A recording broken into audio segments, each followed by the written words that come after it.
교과서 15쪽 농경과 목축에 대해서 우리가 공부를 하겠습니다. 먼저 농경과 농경민의 생활입니다.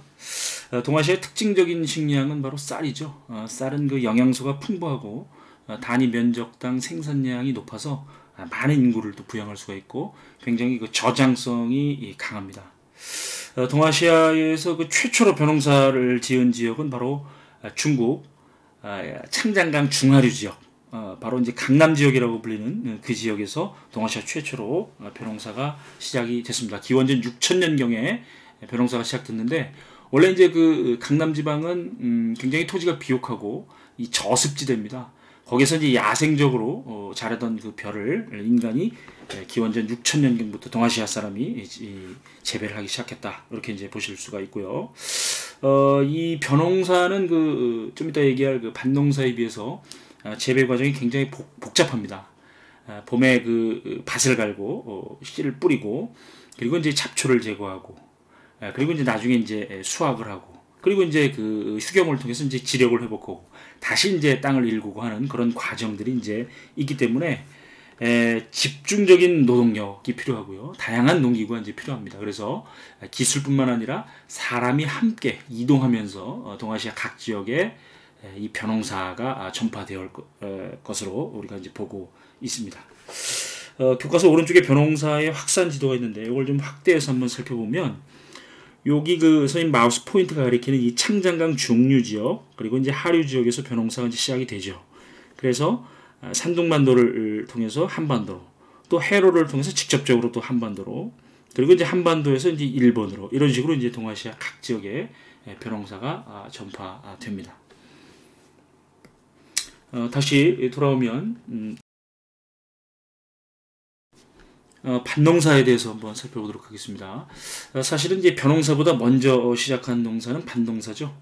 기원전 8000년경에 이 지도를 보시면 선생님 포인트 황호강 유역에서 밭농사가 벼농사에 앞서서 시작이 됐습니다. 밭작물은 뭐 조, 피, 수수, 기장, 콩, 이런 그 밭작물을 이제 길렀는데, 이 밭농사의 특징은 이제 이 생육 기간이 짧고요. 가뭄이나 척박한 환경 속에서도 잘 자라는 그런 그 장점이 있죠. 밭농사든 벼농사든 이 농경 초기에는 이제 그 생산이 충분하지 않았죠. 그래서 이제 보조적인 활동으로 이제 사냥, 어로, 채집, 그리고 이제 가축을 길러서 그 일부를 이제 보조 식량으로 삼았습니다. 밑으로 좀 내려가면 이제 농경사회 특징입니다. 좀 이따 이제 유목사회와 이제 비교를 한번 해볼 텐데, 이 농경사회의 특징은 뭐 벼농사든 어쨌든 그 밭농사든 이 농사에 필요한 것은 물입니다. 그리고 요즘과 같이 그 농업 기술이 발달하지 못한 과거에는 이 집단적인 농업을 할 수밖에 없습니다. 그래서 그러한 그 수리 시설과 제방을 만드는 데 있어서 이 노동력이 굉장히 중요합니다. 그래서 그러한 그 노동력을 효율적으로 동원하기 위한 그런 그 공동 노동 조직이 일찍부터 농경사회에서는 발달했다. 그러한 노동력을 효율적으로 동원하고 집중시키기 위해서 이 일찍부터 바로 중앙 집권적인 권력, 바로 군주권이 강화되었다, 이렇게 정리를 해볼 수가 있습니다. 선생님하고 이제 밑줄을 한번 쳐보도록 하겠습니다. 아까 이제 벼농사가 있는데, 자, 여기 셋째 줄에 보면 벼농사는 기원전 6000년경 창장강 중하류 지역에서 시작. 여기다가 이제 네모를 한번 치겠습니다. 동아시아 최초의 벼농사 지역은 바로 창장강 중하류 지역이죠. 우리 지도에 이제 요 허무도라고 되어 있는 지역인데, 우리가 이제 다음 시간에 여기가 이제 그 신석기 유적 중에서 허무도 유적으로서 여기가 이제 그 벼농사가 최초로 시작됐고, 나온 그 토기 중에서 벼 이상 모양의 그 토기가 나온 곳입니다. 자, 그 다음에 쭉 밑에서부터 셋째 줄에 보면 농경사회 특징이죠. 밑줄을 한번 쳐볼까요?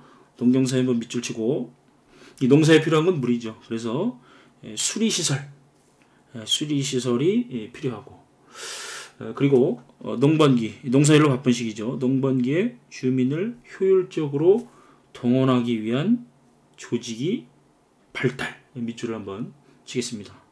네, 그래서 바로 일찍부터 중앙 집권적인 권력이 출현, 여기다가 네모를 치겠습니다.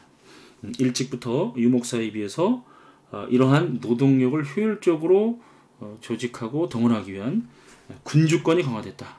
우리가 이제 한국사에서 그 사만에 우리가 내용을 공부할 때 변형사가 잘 되는 그 사만에서 일찍부터 공동 노동 조직이 뭐 두레가 나타났다. 이런 내용하고 굉장히 비슷한 내용이 되겠죠.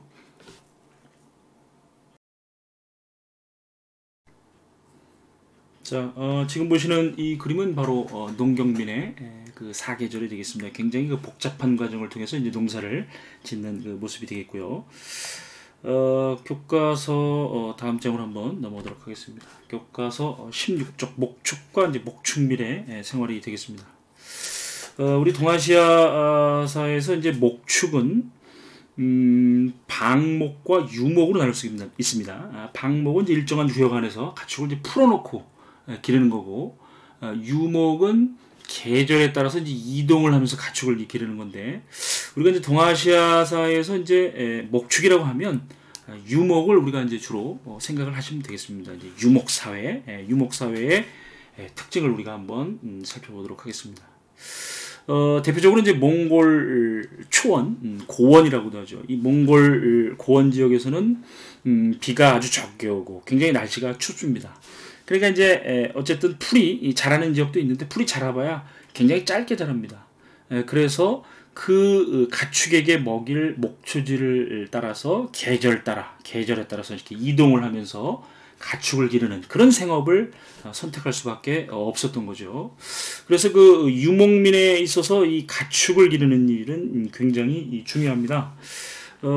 우리가 이제 그 유목민들에게 있어서 5가지 중요한 가축이 있는데, 우리 이제 교과서에 보면 양, 이건 이제 순서대로 얘기하면 이제 양, 말, 소, 염소, 낙타, 이런 이제 순서대로 이제 개체수가 맨 이제 앞쪽에 있는 게 가장 많죠.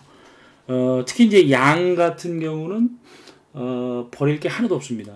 양은 이제 이 고기로도 먹고, 그 다음에 이제 양의 그 털을 벗겨서 이렇게 이제 뒤지게 두드려 패가지고 그걸 이제 몽골의 그 이동식 가옥인 게르에 이렇게 겉천막으로 이렇게 쓴다든지, 그 다음에 이제 양의 뼈 같은 거는 이제 도구로 이제 사용한다든지, 그래서 이제 양 등과 같은 이러한 그 가축들은 유목민에 있어서 굉장히 중요한 그런 이제 생업 활동이 되겠습니다.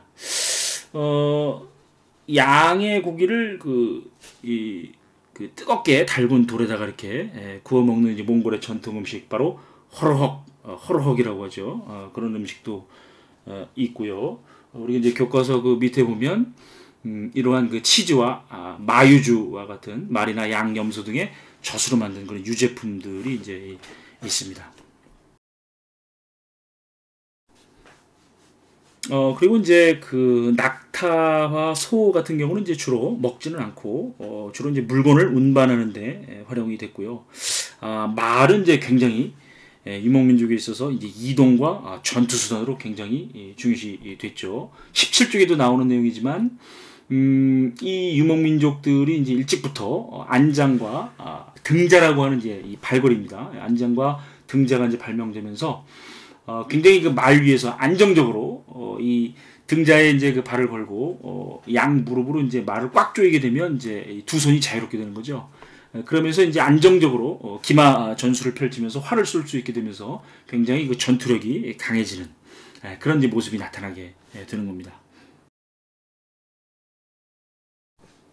자, 관련된 사진을 한번 보도록 하겠습니다.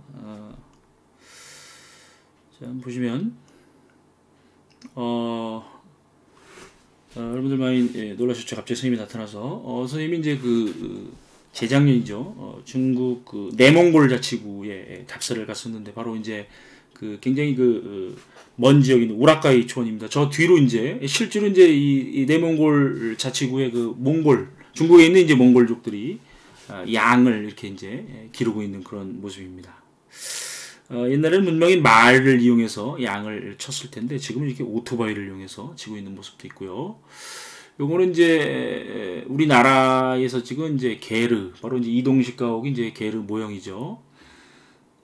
조금 섞여 있긴 한데 이건 교과서용 사진인 것 같고요. 지금 보시는 이 사진은 바로 이제 국립중앙박물관에서 몽골 특별전을 할 때 이렇게 이제 게르와 주변에 이제 뭐 양들, 말이 보이는 모형이죠. 그 게르 안의 모습입니다. 최초 공개합니다. 최초 공개합니다. 이 사진은 그 선생님의 이제 친 형님입니다. 고등학교 국어 선생님인데요.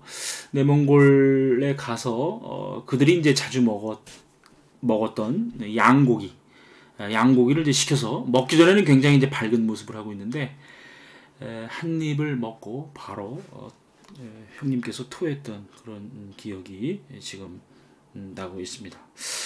교과서로 돌아오겠습니다. 중요한 내용 밑줄을 한번 쳐보겠습니다. 아까 이제 그 유목민들은 이제 이동 생활을 하다 보니까 그 이동식 가옥을 일찍부터 만들어서 거주를 했는데 이동식 가옥을 뭐라고 부르죠? 게르라고 부르죠. 그래서 일단 밑줄을 이동식 가옥에다 밑줄을 치고 여기다가 게르라고 한번 써보겠습니다. 요 왼쪽에 사진이 나오죠. 게르. 쭉 밑으로 내려와서 자 유목사회 특징입니다. 아까 이제 그 농경사회 특징과 비교를 한번 해보시죠. 유목사회에서는 이제 부족장의 권한이 강하였다. 부족장의 권한이 강하였다. 밑줄을 한번 치고 부족장의 권한이 네모를 한번 치겠습니다. 부족장의 권한이 강했다. 이 얘기는 이제 무슨 얘기냐면 농경사회는 노동력을 동원해야 되니까 권력이 이제 한 사람에게 집중할 수가 있는데 이 유목사회 같은 경우는 그 드넓은 몽골 초원에 이들은 이제 부족 단위로 생활합니다. 이제 몇백 명씩 부족 단위로 생활하는데 이 부족이 그 넓은 그 몽골 초원에 흩어져 있습니다. 정말 몇백 킬로 가야지 한 부족이 나타나고 몇백 킬로 가야지 한 부족이 나타나고 그러다 보니까 이 부족들을 하나로 통합하기가 굉장히 어렵습니다. 굉장히 어렵습니다. 그래서 부족장의 권한이 강하였다. 상대적으로 이제 이들을 통제한 군주권은 강하지는 않았다. 이렇게 이제 정리를 해볼 수가 있고요. 그 다음에 요 밑에 자 중요한 내용입니다. 밑줄 한번 쳐볼까요? 농경민과 유목민의 생업의 차이는 각 지역의 사람들이 주어진 환경에 효율적으로 적응한 결과이다. 그러므로 이를 문화의 우열로 받아들여서는 안 된다. 요게 이제 동아시아사를 학습하는 기본 태도 중에 하나죠.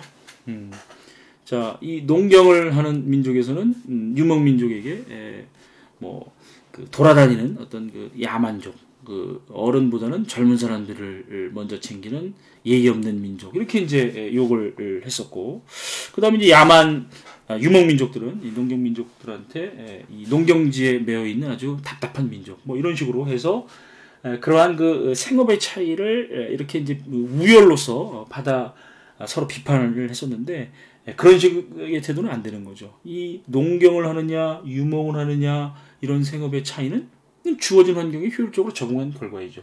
어느 것이 더 우수하느냐 열등하냐 이런 식으로 이제 해석하는 것은 바람직한 태도가 아니다. 이렇게 정리를 하겠습니다. 자, 17쪽으로 한번 넘어가도록 하겠습니다.